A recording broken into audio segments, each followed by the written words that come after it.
I am your customer care advisor. As you are aware that at the time of booking your unit, you must have agreed upon the pricing and payment schedule for your unit with our sales manager. Your payment schedule is a list of milestones, which are predefined events that trigger part of your payment which is due. Milestones can be time-bound or construction-linked.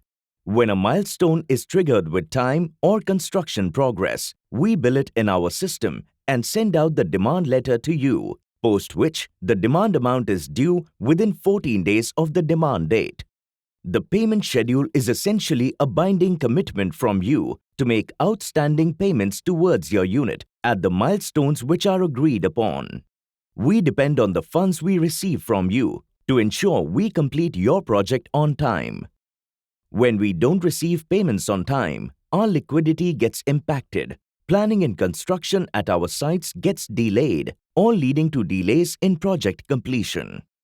In fact, such delays are unfair to us as well as to our other customers, who get delayed possession in spite of paying on time.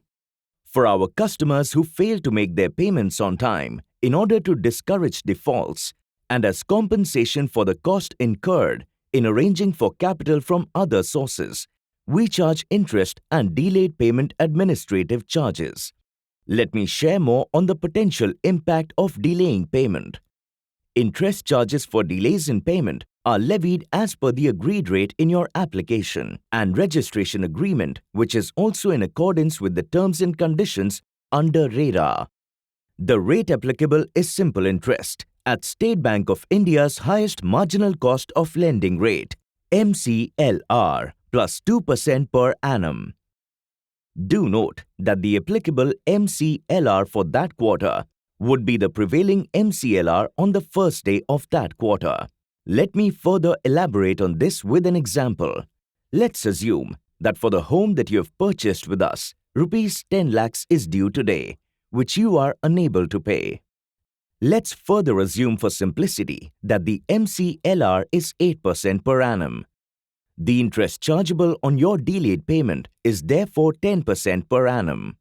At 10% per annum, this would be approximate charge of roughly rupees 274 per day or rupees 8,220 per month. So assuming that the delayed payment administrative charge is rupees 20,000.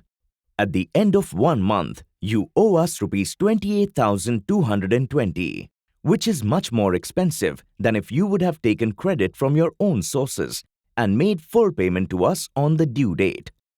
Delaying payment towards the possession demand letter, the final demand letter before possession, has even bigger financial implications. The common area maintenance charges start 30 days from the date of possession demand letter. The property tax also starts getting billed from that date, and demurrage starts getting billed at rupees 10 per square foot per month, 60 days from the date of the possession demand letter.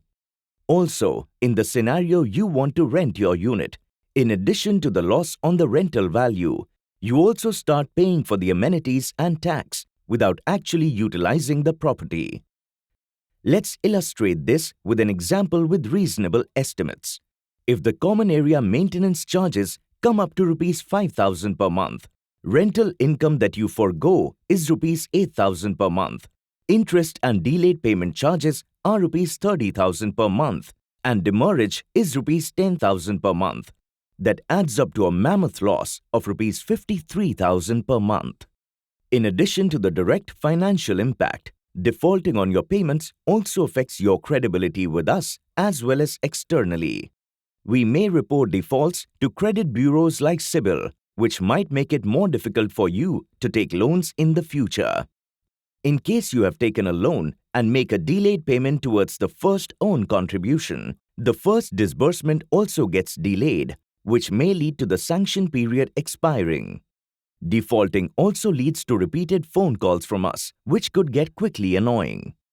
Finally, if your payment is delayed beyond a reasonable period, then we are left with no choice but to cancel your purchase so that the unit can be sold to another buyer. If the agreement is terminated, then you will lose up to 10% of the consideration value of the property.